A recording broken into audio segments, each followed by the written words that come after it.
नमस्कार साथियों, मैं अनीता श्रीवास्तव आपका हार्दिक अभिनंदन करती हूँ। श्रीमद् वाल्मीकि रामायण में आज का प्रसंग है भाइयों सहित श्री राम का विष्णु स्वरूप में प्रवेश तथा साथ आए हुए सब लोगों को संतानक लोक की प्राप्ति। अयोध्या से 1.5 योजन दूर जाकर रघुकुल नंदन भगवान श्री राम ने पश्चिमाभिमुख हो निकट प्राप्त हुई पुण्य सलिला सरयू का दर्शन किया। सरयू नदी में सब ओर भंवरें उठ रही थीं। वहां सब और घूम फिर कर रघुनंदन राजा श्री राम प्रजाजनों के साथ एक उत्तम स्थान पर आए। उसी समय लोक पितामह ब्रह्मा जी संपूर्ण देवताओं तथा महात्मा ऋषि मुनियों से घिरे हुए उस स्थान पर आ पहुंचे जहां श्री रघुनाथ जी परम धाम पधारने के लिए उपस्थित थे। उनके साथ करोड़ों दिव्य विमान शोभा पा रहे थे। सारा आकाश मंडल दिव्य तेज से व्याप्त हो अत्यंत उत्तम ज्योतिर्मय हो रहा था।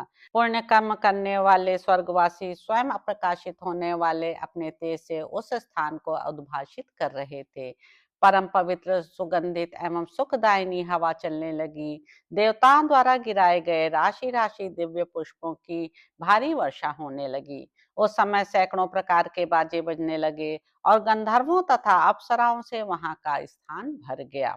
इतने में ही श्री रामचंद्र जी सरयू के जल में प्रवेश करने के लिए दोनों पैरों से आगे बढ़ने लगे।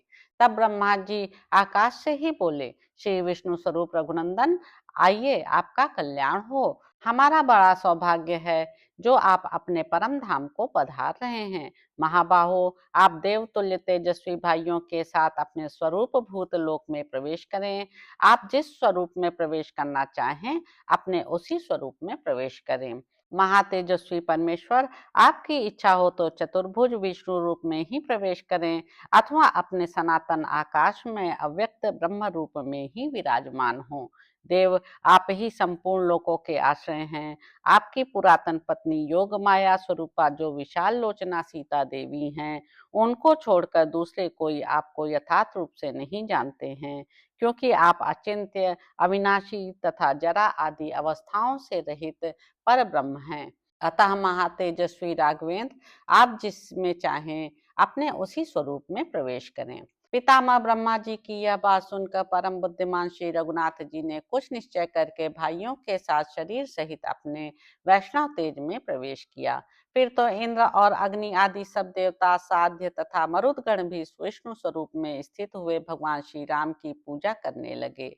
तदंतर जो दिव्य ऋषि, गंधर्व, अप्सरा, गरुण, नाग, यक्ष, दैत्य, दानव और राक्षस थे, वे भी भगवान का गुणगान करने लगे। प्रभु, यहाँ आपके पदार्पण करने से देवलोक निवासियों का यह सारा समुदाय सफल मनोरथ होने के कारण हिष्ट पुष्ट एवं आनंद मग्न हो गया है। सबके पाप ताप नष्ट हो गए हैं। प्रभु, आपको हमारा शतशः साधुवाद है, ऐसा उन देवताओं ने कहा। तत्पश्चात विष्णु रूप में विराजमान महातेजस्वी श्री राम ब्रह्मा जी से बोले, उत्तम व्रत का पालन करने वाले पितामह, इस संपूर्ण जन समुदाय को भी आप उत्तम लोक प्रदान करें। ये सब लोग स्नेहवश मेरे पीछे आए हैं। ये सब के सब यशस्वी और मेरे भक्त हैं। इन्होंने मेरे लिए अपने लौकिक सुखों का परित्याग कर दिया है, अतः ये सर्वथा मेरे अनुग्रह के पात्र हैं। भगवान विष्णु का यह वचन सुनकर लोक गुरु भगवान ब्रह्मा जी बोले, भगवान, यहाँ आए हुए ये सब लोग संतानक नामक लोकों में जाएंगे।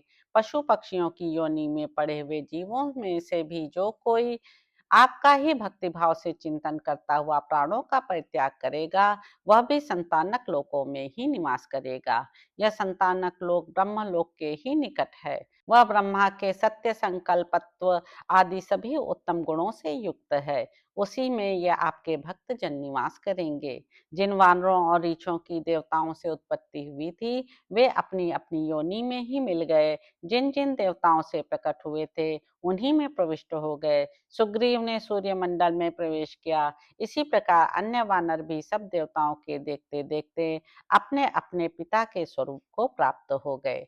देवेश्वर ब्रह्मा जी ने जब संतानक लोकों की प्राप्ति की घोषणा की, तब सरयू के गो प्रतार घाट पर आए हुए उन सब लोगों ने आनंद के आंसू बहाते हुए सरयू के जल में डुबकी लगाई।